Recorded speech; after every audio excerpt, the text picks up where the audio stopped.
ये जो सर्कुलर है ये इसलिए है पीटीआई के जो लोग हैं वो पीटीएम के जल जिरगे में या कॉर्नर मीटिंग में या व्हाटएवर उसमें ना जाएं। इनका ये ख्याल है कि baseball versus Pakistan fifth day पहुंच ही नहीं सकते। सर पॉपुलेशन में कुछ भी नहीं हो रहा, ना को आ रहा है ना को जा रहा है। वो जब आपका देखते होंगे सारा डाटा तो वो कहते होंगे कि सारे बच्चे तो ਤੁਹਾਡੇ ਘਰ से हो रहे ने तानू हस्पताल ਲਈ पैसे देन तो बेहतर है कि दाइयां नु ਅਸੀਂ ट्रेन कर दईए। सर उन चैंपियंस के लिए जो दूसरी करना चाहते हैं सर, आप और मैं तो उस चीज के हम उस सोच के भी करीब नहीं है, ना कि हम उस काम के करीब हो। मैंने इंज सुना पैदा है कि जो करवट में जिस तरफ वो करवटों से लड़ाई होती है कि उस तरफ क्या इस तरफ। ये किस्मत की तरफ से, कुदरत की तरफ से साइन है कि कोई बंदा टोरंटो छोड़ के कराची नहीं जाता। अस्सलाम वालेकुम, मुस्बत शो में बहुत बहुत खुशामदीद। मैं हूं असद नज़ामी, मेरे साथ हैं अली आफ्ताब। शो को प्लीज लाइक और शेयर करें, चैनल सब्सक्राइब कीजिएगा। सर कैसे हैं? सर मेरे पास ऑप्शन ही और कोई नहीं सर, मुस्बत। नहीं सर, ऑप्शन है ना सर। सर आप नहीं मुस्बत भी हो सकते हैं, मतलब आप दरमियाने भी हो सकते हैं सर। वो कि आपने पॉजिटिविटी स्केल पे आपने उस तरफ रहना है, नेगेटिविटी पे नहीं जाना। इतनी सी बात। बाकी मेरे पास पूरा स्पेक्ट्रम सर बाकी पूरा स्पेक्ट्रम। और सर मैं आपको कहता हूँ जो भी स्पेक्ट्रम होता है उसकी एक्सट्रीम पे नहीं जाना सर, ज्यादा मुस्बत भी नहीं होना सर। ये वो फिर लोग जो है ना वो आपको ना जज करना शुरू कर देंगे, ये बंदा क्यों हर वक्त खुश फिर रहा है और ये इतनी पॉजिटिविटी। मतलब बाहर सर कुछ मतलब मौसम अगर फर्ज करें बहुत खराब है, 50 टच हो रहा है, इट्स ओके यार, इट्स नॉट दैट बैड, तो सर ये गलत है। आपने रियलिस्टिकली मुस्बत होना है, मैं कह रहा हूँ। वाह सर, वैसे भी आपको पता है कि वो एक्सटेसी जो होती है वो मतलब मुझे नहीं पता। मैं उसकी बात अच्छा आप फीलिंग की बात कर, मुझे लगा आप गोली की बात कर रहे हैं। सर वो गम और खुशी की दोनों की जो पीक है ना वो जहां पे जाके मिलती है वो एक्सटेसी है। वाह। तो हमने ये दो अलग दरिया हैं, हमने इनको मिलने नहीं देना सर। इनके अंदर हमने एक दरार बन के खड़े रहना। वाह। और इस तरफ रहना सर, बेहतरीन। तो सर खबरें बहुत सारी इकट्ठी हुई हैं सर। शुरू करते हैं सर पीटीआई से। एक सर खत नुमा चीज़ उनकी ऑफिशियल लेटर हेड पे ब्रिस्टर घोर के सिग्नेचर्स के साथ वो सर्कुलेट कर रहा है, गर्दिश कर रहा है। और उसमें सर ये कहा जा रहा है कि तमाम जो सिटिंग इस वक्त सेनेट के लोग हैं, एमएनएज हैं, एमपीएज हैं पीटीआई के, उनको किसी किस्म के जलसे, रैली और किसी किस्म के एहतजाज के अंदर शिरकत करने से मना किया जाता है। ये पार्टी का एक ऑर्डर है। तो सर अब ब्रिस्टर घोर ने ये खुद किया है, तो खुद ही किया होगा, क्योंकि खान साहब जो हैं वो तो बिल्कुल इसकी ऑपोजिट बात कर रहे हैं आजकल कि यार कि सब कुछ बंद करो और सड़कों पर निकलो और सड़कों के अंदर पार्टी हो जो। सर असल में ना हाँ ये बड़ा कंफ्यूजिंग हो गया मामला। ये कंफ्यूजिंग मामला इसलिए हो गया है कि वो तो पीटीआई का पूरा जो है स्केड्यूल भी आ गया है, टाइम टेबल आ गया है कि जी किस दिन किस शहर में होगा धरना, जलसा, व्हाटएवर, प्रोटेस्ट। लेकिन सर वो साइमल्टेनियसली साथ पीटीएम वाला भी तो मसला चल रहा है ना केपी में।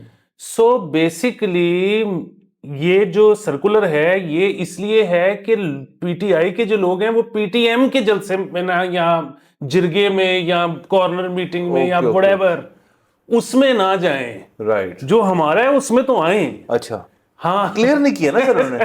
वो सिर्फ अब सर इनके देखिए फॉलोअर्स जो हैं सर वो तो भोले से हैं सर। उनको आप मतलब अगर फर्ज करें उनको समझ आ जाएगा यार एक कॉल खान की है कि यार आपने नहीं निकलना, तो ये तो नहीं निकलेंगे। ये तो मेरे ख्याल में इनके घर के अंदर भी कोई हाउस मीटिंग हो वो भी जलसा ही है ना सर, कोई मतलब कॉर्नर मीटिंग ही है वो, शायद उसमें कहा जी खान साहब ने कहा नहीं हमने नहीं आना। सर ये क्लैरिफाई करना चाहिए, इनको समझ नहीं आई नहीं सर। सर ये लेकिन बहरहाल ये एक तो रियासत के लिए बड़ी खतरनाक बात है, मतलब केपी को लेके ना कि मतलब केपी अब एक सूबा है जिसमें एक बहुत ज्यादा बड़ी आबादी जो है वो पीटीआई को भी सपोर्ट करती है और वो भी खुश नहीं है, और एक बहुत बड़ी आबादी जो है वो पीटीएम को भी सपोर्ट करती है और वो भी खुश नहीं है। सो बेसिकली एक मतलब बहुत ज़्यादा बड़ी आबादी को हमने जो है नाखुश किया हुआ है, तो वो एक तरह उसकी तरफ देखना चाहिए। दूसरा सर इसमें जो है ना मैं पूछना चाह रहा हूँ कि ये जो इन्होंने स्केड्यूल दिया है उसमें सबसे पहला जो एहतजाज है वो 11 अक्टूबर को है मुल्तान में। राइट। सो 11 अक्टूबर जो है वो fifth day of the first test match between Pakistan and England है। तो अब इसका मतलब आप क्या समझते हैं कि पीटीआई ने ये सोचा कि हम डिसरप्ट करें टेस्ट मैच को, या पीटीआई आपको पता है कि इन क्रिकेट की समझ कोई नहीं रखता, क्लैरिटी रखते हैं सर। हाँ, तो इनका ये ख्याल है कि baseball versus Pakistan fifth day पहुंच ही नहीं सकता। मैं बिल्कुल ये कहना जा रहा था कि उनको यकीन है कि ये 5वें दिन चिल मारनी है। 5वें दिन कोई नहीं आएगा सर। वैसे भी सर क्या डिस्टर्ब होने लगा है सर? डिस्टर्ब तो ये चीज होती है ना कि प्लेयर्स तो पहुंच जाएंगे, टीमें तो पहुंच जाएंगी, टेस्ट मैच है ना, देखने कौन जा रहा है सर?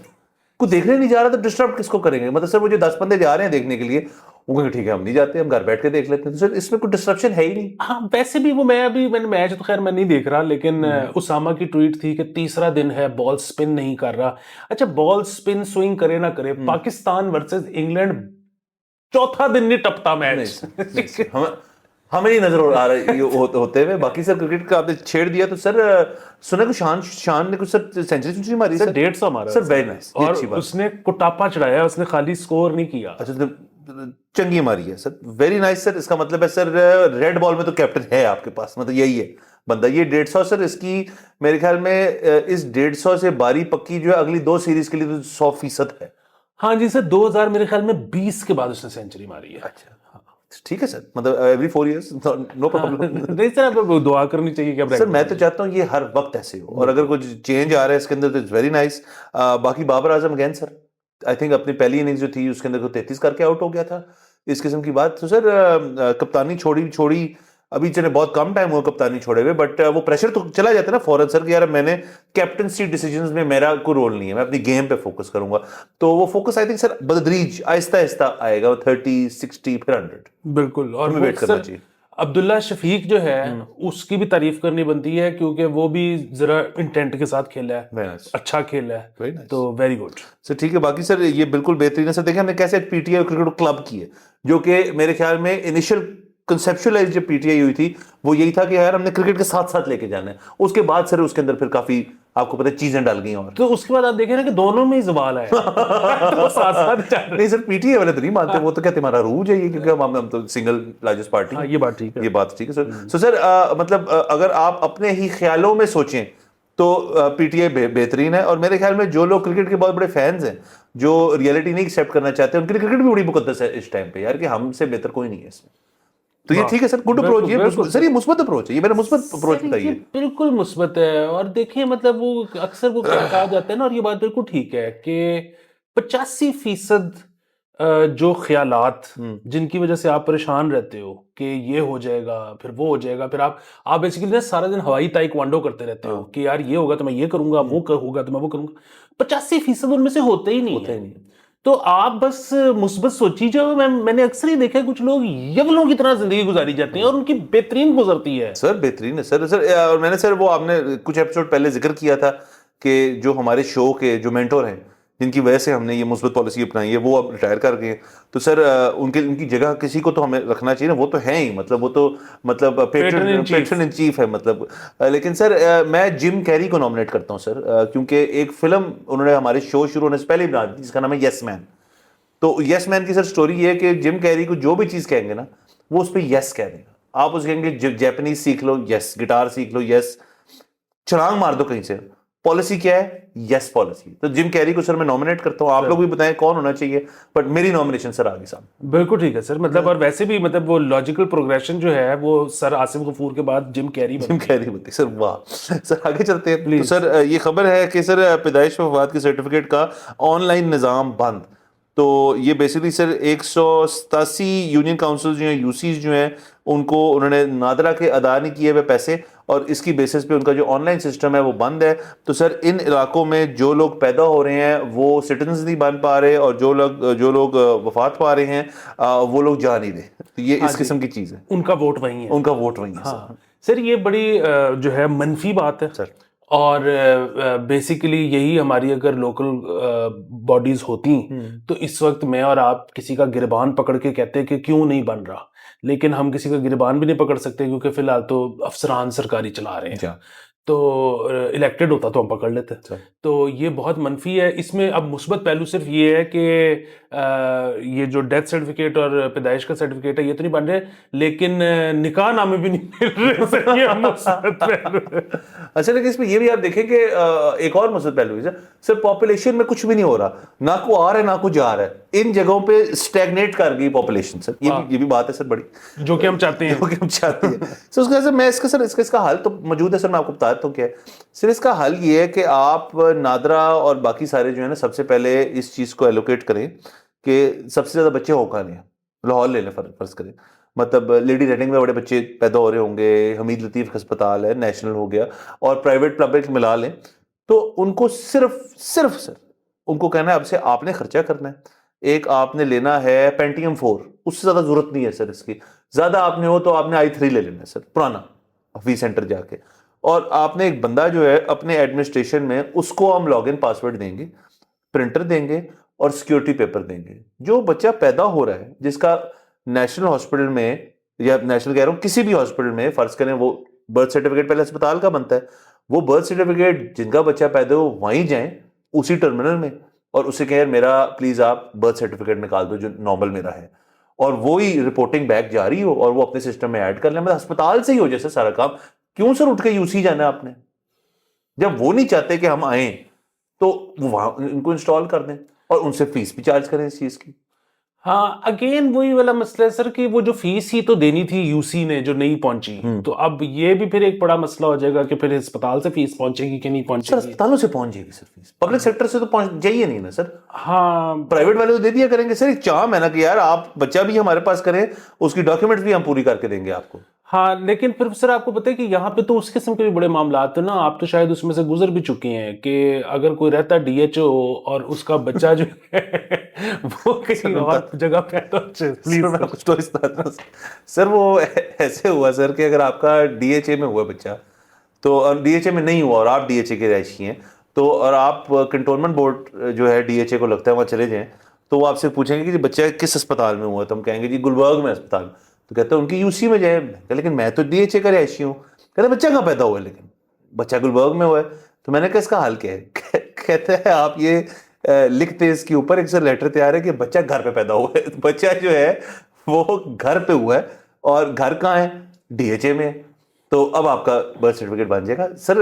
ऐसे बन चुके हैं सर सर्टिफिकेट ऐसे कि जब मुझे ये लिखना, ये तस्लीम करनी पड़ी बात कि सर घर पे हुआ बच्चा। सर और ये देखें कि कितनी जबरदस्त बात है कि अब पाकिस्तान जब भी बाहर अप्लाई करता होगा कि जी हमें पैसे दें, पाकिस्तान में जच्चा बच्चा का बड़ा मसला है तो हम यहाँ पे ना अस्पताल बनाना चाहते हैं गायनी के कि अच्छी साफ सुथरे माहौल में जो है बच्चे पैदा हो सकें, वो जब आपका देखते होंगे सारा डाटा तो वो कहते होंगे कि सारे बच्चे तो ਤੁਹਾਡੇ ਘਰ से हो रहे हैं, तानू हस्पताल ਲਈ पैसे देन तो बेहतर है कि दाइयां ਨੂੰ ਅਸੀਂ ट्रेन कर देंगे। सर बिल्कुल सर ये कॉन्सेप्ट सर आपको पता है ना अमेरिका के अंदर तो बड़ा एक रिवाज बन गया था एक जमाने में होम बर्थ्स का, और फिर आई थिंक कुछ स्टेट्स के अंदर तो उसको लीगल कर दिया उन्होंने कि वो होम बर्थ, और वो बाकायदा फिल्में हैं और डॉक्यूमेंट्रीज मैंने देखी हैं जिसके अंदर जी घर के अंदर जब बच्चा और होता है पूरी एक पार्टी होती है, हिपी लोग करते हैं इस चीज़ को।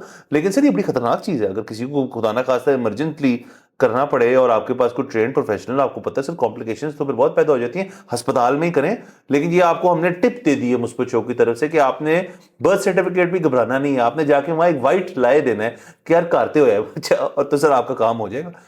बिल्कुल सर, ये मतलब ये मैंने भी देखा है फिल्मों और ड्रामों में कि वो अमेरिका में जो सारा कुछ चल रहा था, लेकिन वो जाहिर है मतलब मैं ये वाला सीन अक्सर ना स्किप कर देता हूँ, मतलब किसी को अगर गोली लग जाए और उसे निकलवानी हो वो मैं निकाल लेता हूँ। वो मैंने इतनी फिल्में देख ली हैं सर, चाइल्ड बर्थ का सीन नहीं देखा जाता। हाँ, चाइल्ड बर्थ वो नहीं मैं कर सकता। नहीं सर, नहीं कर सकता। हाँ, गोली के लिए अगर किसी को लगी हो तो एक रुमाल, एक चाकू और एक शराब की बोतल ले आए मैं। सर बाकी सर इसको हम सर जो मेरा आइडिया इसको एक्सपेंड कर सकते हैं। आपने जैसे कहा निकाह नामे भी बंद है, तो सर जब निकाह पढ़ना हो किसी निकाह के फंक्शन पे या मस्जिद में जाके कहीं पे भी, तो मौलाना हजरात जो हैं उनको आप इंक्लूड करें इस चीज़ के अंदर कि जब निकाह की सेरेमनी शुरू हुए उसके बाद जब उन्होंने पढ़ा दी उसके बाद यूं करके सर एक लैपटॉप खोलें मौलाना साहब खुद, और चाय का वो जो शुरू करके एक सिप लें और उसी के अंदर सर फीड करके साथ प्रिंटर लगाओ, छोटा सर मिनी प्रिंटर्स जो आते हैं उसके अंदर सिर्फ A4 जितना साइज हो, बल्कि और छोटा कर लें, और सर यूं चेक करके पेपर निकले सबके सामने और मौलाना साहब कहें जी ये लें आपकी चीज़ें, वो अपने बैग में सामान डाले और अगले निकाह पे पहुंचे। सर प्रिंटर ना भी हो, अगर वो एक दफा वो मतलब ऑनलाइन रजिस्टर हो जाए तो प्रिंट आप घर जाके ले लो। हाँ, प्रिंट कर जो जैसे भी मतलब उसी वक्त सबको व्हाट्सएप हो जाएगी जी निकाह हो गया सारा डन। तो सर देखिए इस कितनी आसानी से हम ये यूसी वाले मसले का इनको काम ही ना करना पड़े। सर मैं इसलिए कह रहा हूं कि आप जो मुतलका जगह है ना आप उससे करें, मतलब अगर आपका कोई सड़क का प्लम्बिंग का काम है, आपको इजाजत होनी चाहिए यार कि मेरे घर वाला प्लम्बर जो है ना उसको सड़क तोड़ के ठीक करने की इजाजत हो। मतलब जो इनके सारे काम है वो तो वैसे भी नहीं होते, तो आप सारे जो है ना इसको वो कर दें, डेलीगेट कर दें। सर असल में ना ये बाकी जितने आपने आइडियाज दिए हैं ये सारे ना सिर्फ हो सकते हैं बल्कि होने चाहिए, और हम इसके लिए आवाज खड़ी करेंगे। ये निकाह वाला काम नहीं हो सकता।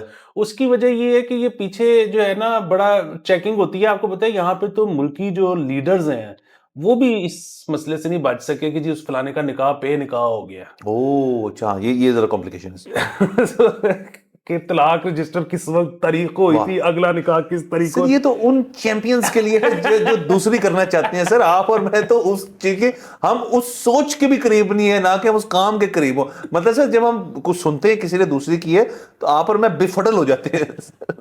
सर लेकिन ना मैं वैसे नतीजे पे वही वाली बात है कि जैसे जैसे जिंदगी गुजरती सर जाती है मोहतात आपने रखा।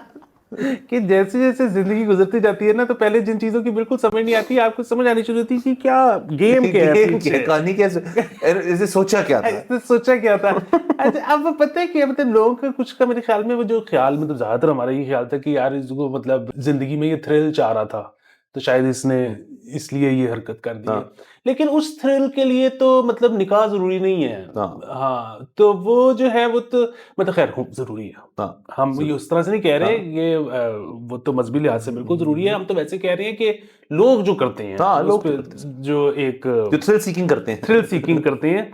अच्छा बेसिकली ना वो होता ही है मेरे ख्याल में कि अगेन जो गरीब लोग दूसरी शादी कर देते हैं ना, उनकी तो आज तक नहीं समझ आई। हाँ जो अमीर करते हैं ना, जो कि अगेन बगैर निकाह के भी हैंकी पैंकी कर सकते हैं अगर उन्हें करनी हो तो, उनका ना वो होता ही है कि जब वो शुरू में बच्चे पहली दफा हुए होते हैं ना, तो तब वो स्ट्रगलिंग फेज में होते हैं, तब उन्होंने उनका वो वाला लुत्फ नहीं लिया होता। हाँ दूसरा ये है कि जब आप जब आप खुद स्ट्रगल कर रहे होते हो ना, तो फिर एक आपका आइडिया ऑफ पेरेंटिंग होता है जो कि जाहिर है फॉलो नहीं किया जा सकता है, क्योंकि जो दूसरा पार्टनर है जो कि स्पाउस है उसके अपने आइडिया ऑफ पेरेंटिंग होते हैं। तो फिर वो लड़ाई मसले के इधर ये चल रहा है उधर, फिर ये है कि उनको जो टाइम चाहिए अगर आप नहीं दे रहे, निगलेक्ट कर रहे हो, तो एक मसला है। और उनकी जो रिक्वायरमेंट्स है वो पूरी नहीं हो रही तो वो भी मसला है। अमूमन लोग रिक्वायरमेंट्स पूरी करते हैं, टाइम नहीं पूरा करते, और फिर वो एक मसला हमेशा से रहता है।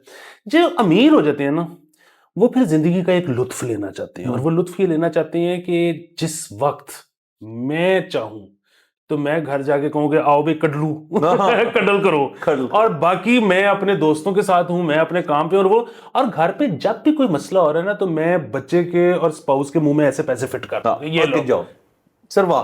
तो वो ये जिंदगी जीने के लिए, और फिर ये कि वो वो खुद नहीं टाइम दे सकता, लेकिन वो चाहते हैं कि एग्जैक्टली जो उसी का आइडिया ऑफ पेरेंटिंग है ना वो इंप्लीमेंट हो रहा हो हो घर भी पे। सकता है ना, तब वो हो सकता है। तो वो यही है कि हर दफा ना मुंह में पैसे। वो पैसे और खुद वो मौजूद होंगे ना सर। एक तो ये थ्रिल, दूसरा सर आपने थ्रिल की बात की सर, देखिए थ्रिल का बुजुर्गान ने बताया कि एक असूल है, थ्रिल के बाद चिल।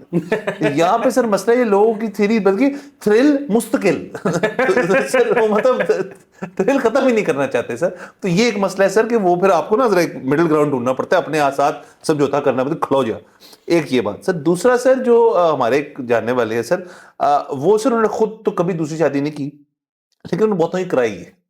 अच्छा, उनकी भी थ्योरी है इसके अंदर। वो कहते हैं कि एक तो आपका वाला बात बिल्कुल बुझा, दूसरा वो कहते हैं यार कि जब आपके अपने मामलात एक कपल के कुछ देर बाद ही, मतलब वो तो पहले साल भी मसला हो सकता है, वो 10वें भी हो सकता है, वो 12वें तक भी आ सकता है, यार फेड अप, कहते हैं उस पोजीशन में जितना वो क्लेम करते हैं जिस ने की है मेरे समझाने पे, तो और विद ऑब्वियसली कंसेंट और सब कुछ सारे प्रॉपर चैनल से, कहते हैं उनकी ओरिजिनल रिलेशनशिप ठीक हो गई है बहुत सारी। तो ये भी एक वजह बताई जाती है कि यार के मोहब्बत की थी एक जमाने में, अब मसले बहुत बढ़ चुके हैं, तो इस रूट कोई नई शाख निकली है जिससे पुरानी वाली जो है सर उसमें पत्ते लग गए फिर से। सर ये बात बिल्कुल ये भी होता है, और उस पर मुझे वो भी याद आया ना कि वो एक जानने वालों का एक्सटेंडेड वाकया है कि वो एक शख्स ने जो है वो दूसरी शादी कर ली, और वो जो दूसरी बेगम को काफी जेब खर्च भी ज्यादा देते थे, और सारा कारोबार शायद पहली वाली संभाल रही थी। तो वो जो पहली वाली थी वो अपने जानने वालों के पास आई, वैसे ही बैठ के कंप्लेन उन्होंने की कि देखें क्या कर रहे हैं कि उसको इतने लाख रुपए महीने दे रहा है और साथ उसको रखा हुआ है। तो वो वहां से वो उनके जिनके सामने कंप्लेन करी थी उनके मियाँ भी गुजर रहे थे, तो उन्होंने कहा कि भाभी जी शुक्र करो ओस खोते ना सो नाचते थे यानी पैसे भी काटने। तो they lived happily ever after. Sir एक इसी तरह से हमारे एक वेंडर होते थे, बड़ी पुरानी बात कर रहा हूँ, वो भी मतलब डिड ओके, मतलब जिस ये नहीं मैं कहूँगा कोई बहुत बहुत अमीर आदमी उस तरह से, बट उन्होंने दूसरी की और उनकी दूसरी चाल पड़ी, इकट्ठे रहते थे लेकिन एक ही जगह, same house, same bedrooms, everything. तो उनसे फिर ना हमारे शरारती से हमारे जानने वाले उन्होंने पूछा कि सर वो लिविंग इक्वेशन में स्लीपिंग इक्वेशन क्या होती है? कहते वो सब कुछ तो ठीक है, मैनू इंज सोना पैंदा है कि जो करवट में जिस तरह वो करवटों से लड़ाई होती है कि उस तरफ क्या इस तरफ तो वो कहते हैं आदत डाली है ये सर थोड़ा दो शादियों के हिसाब से भी थोड़ा स्ट्रेंज है, लेकिन हाँ नहीं वो कहते हैं नाराज हो जाते हैं सर के तो मैं वैसे जोक सुना रहा हूँ सर जस्ट जोकिंग सर आगे चलते हैं। आप पता नहीं क्या बात हो रही है। सर आने से तो स्टोरी क्या थी सर? सर वो यूसीज वाली ठीक करे यार, क्या पैसे कटो यार ऐसे तो अच्छा। सर आगे चलते हैं सर। वसीम भाई नॉट कमिंग स्लो, वो कभी भी स्लो नहीं आए। तो सर ये एक बाजी के नाम से एक गैम्बलिंग की एक गालिबन ऐप है या प्लेटफॉर्म है जिसका इश्तिहार जो है वो हमने देखा है, जिसके अंदर वसीम भाई जो हैं वो भी हैं उसके अंदर, अलॉन्ग विद सर मियां खलीफा उसके अंदर हैं। अब जाहिर है ये इकट्ठे फोटोशूट नहीं होगी, फोटोशॉप का कमाल है, बट सर वेरी नाइस, ये अच्छी चीज़ है मेरे ख्याल में कि वसीम भाई ने ये बहुत पहले सीख लिया था यार कि स्पॉन्सरशिप जब हो किसी भी चीज़ की और मेरा फेस उन्होंने यूज़ करना है तो मेरी जो वर्थ है वो मुझे पूरी मिलनी चाहिए। तो यहाँ भी उनको उन्होंने अप्रोच किया होगा सर कि आपसे बड़ा सुपरस्टार कौन है क्रिकेट का, तो आप हमारे प्लेटफॉर्म पे हैं। तो सिंह भाई ने कहा ठीक है मैं आ जाता हूँ आगे मुझे इसमें कोई मसला नहीं नजर आता। जी सर कोई मसला नहीं नजर आता। शायद उस दिन भी हमने जब इस पे तफसीली गुफ्तगू की थी तो मैंने बताया था कि एक इसी तरह बेसिकली ये वेबसाइट्स होती हैं और उनके ऊपर रेगुलर गेम्स भी होती हैं और गैम्बलिंग भी होती है और सारा कुछ होता है। और इसका एक का ऐड वाई ब्लॉक का की जो बड़ी स्क्रीन है उस पर भी चलता है बिल्कुल सर। इसके अलावा पिछले साल तक मतलब इससे पिछले साल तक तो ये पीएसएल में भी इनके ऐड चल रहे थे जिसमें फिर एक कंट्रोवर्सी भी हो गई, जो फिर बंद भी किए गए थे। अब शायद वो खत्म हो गए हैं। लेकिन अगेन अगर आप इन वेबसाइट्स पे जाएं तो वॉलेट्स के थ्रू बड़ी आसानी से पैसे ट्रांसफर हो जाते हैं। अच्छा तो और अगर ये हो जाता है तो इसका मतलब है कि ये स्टेट बैंक की परमिशन के साथ ही चल रहा है, यानी कि इनके दरमियान कोई ना कोई तो डील हुई होगी। जी बिल्कुल।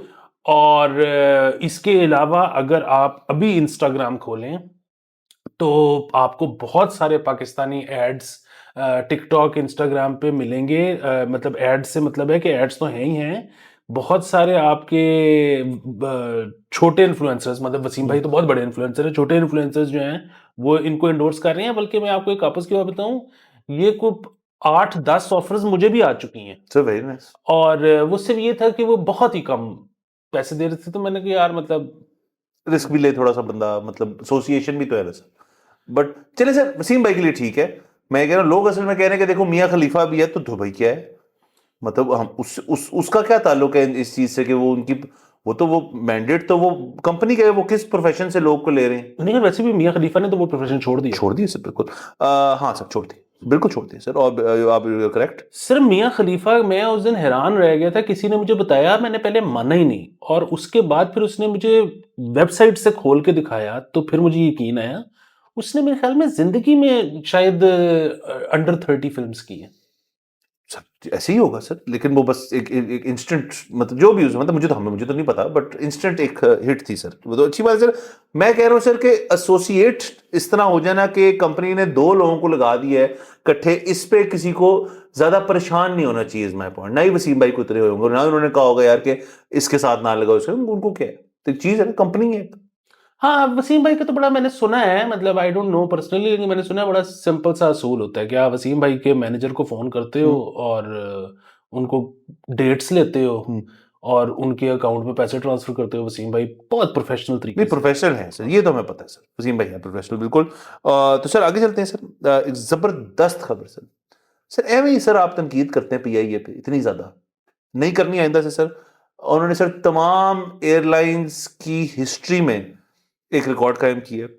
सर टोरंटो से चल रही थी फ्लाइट कराची के लिए पीआईए की, सर वो 2 घंटे और 56 मिनट पहले चली गई और तकरीबन तमाम पैसेंजर जो थे वो एयरपोर्ट पे खड़े हैं कि जहाज कहें, तो बंदे से पूछे वो तो चला गया जहाज। तो सर ये एफिशिएंसी के अंदर एक नया मरला जो है ये पीआईए ने पार की है। तमाम मुल्क को मुबारक हो कि उन्होंने ये सोचा कि यार हम पे तनकीद होती है कि हम लेट हो जाते हैं, हम 3 घंटे पहले ही चले जाते हैं, ऐसी की तैसी तुम्हारी। तो सर पहले तो लग रहा था ये होक्स है, ये जोक है।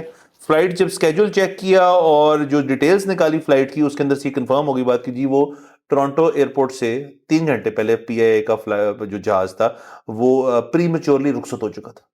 सर ये पहले भी हो चुका है। मेरी फ्लाइट पीआईए की कराची टू कोयटा 1.5 घंटा पहले उड़ गई थी।